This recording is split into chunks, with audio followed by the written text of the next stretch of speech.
നമ്മൾ എപ്പോഴും നെഗറ്റീവ്സിലേക്കാണ് കൂടുതൽ ഫോക്കസ് ചെയ്യുക എന്ന് പറഞ്ഞു കഴിഞ്ഞാൽ നിങ്ങൾ വിശ്വസിക്കും. അതിപ്പോൾ നമ്മുടെ ചുറ്റും എത്ര നല്ല കാര്യങ്ങളുണ്ടെങ്കിലും അത് നെഗറ്റീവ്സിലേക്കാണ് നമ്മൾ നോക്കുന്നുണ്ടാവും. കാരണം ഉണ്ടല്ലോ, എനിക്ക് ഈ അടുത്തൊരു അനുഭവം ഉണ്ടായ ഫ്ലിപ്കാർട്ടിൽ ഏകദേശം 3646 ആളുകൾ എൻ്റെ ഖദീജ എന്ന് പറഞ്ഞിട്ടുള്ള പുസ്തകം റിവ്യൂ ചെയ്തിട്ടുണ്ട്. അതായത് ഫൈവ് സ്റ്റാറിൽ 4.6 സ്റ്റാർ ഉണ്ട്. അപ്പോൾ ഏകദേശം 5 സ്റ്റാർ 4 സ്റ്റാർ ഒക്കെ ആയിട്ട് 3000-ഓളം ആളുകൾ അതിന് റേറ്റ് ചെയ്തിട്ടുണ്ട്. എന്നാൽ 1 സ്റ്റാറും 2 സ്റ്റാറും ഒക്കെ ആയിട്ട് ഏകദേശം 102 അടക്കം ഒരു 169 170 200 താഴെ ആളുകളാണ് അതിന് കമന്റ് ചെയ്തിട്ടുള്ളത്. അപ്പോൾ ഇപ്പൊ ഞാൻ എപ്പോൾ എടുത്ത് നോക്കുമ്പോഴും ഞാൻ ഏകദേശം ആ ഒരു 5 സ്റ്റാറോ 4 സ്റ്റാറോ നോക്കാതെ ഞാൻ ആദ്യം നോക്കുന്നുണ്ടാവും 1 സ്റ്റാറും 2 സ്റ്റാറാ. ഇവർക്ക് എന്തായിരിക്കും ഇഷ്ടപ്പെടാത്തതെന്നാണ് ഞാൻ ഇപ്പോഴും ആലോചിച്ചുകൊണ്ടിരിക്കുന്നത്. സത്യം പറഞ്ഞാൽ ആ 3000-ഓളം ആളുകൾക്ക് ഇഷ്ടപ്പെട്ടല്ലോ എന്നുള്ള ചിന്തയേക്കാൾ കൂടുതൽ ഞാൻ ആലോചിക്കുന്നത് ഇപ്പുറത്തെ ആളുകൾക്ക് എന്തുകൊണ്ട് ഇഷ്ടപ്പെട്ടില്ല എന്നുള്ളതാണ്.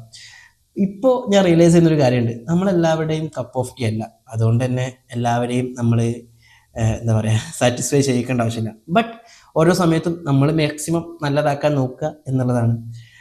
ആരെങ്കിലുമൊക്കെ നമ്മൾ ഇഷ്ടപ്പെടാത്തതും നമ്മുടേത് നെഗറ്റീവ്സ് പറയാൻ പറ്റാവുന്ന ആളുകളൊക്കെ കുറച്ച് വേണം. അതർവൈസ് ഒന്നും പെർഫെക്റ്റ് അല്ലല്ലോ. സോ അത്രയേ ഉള്ളൂ.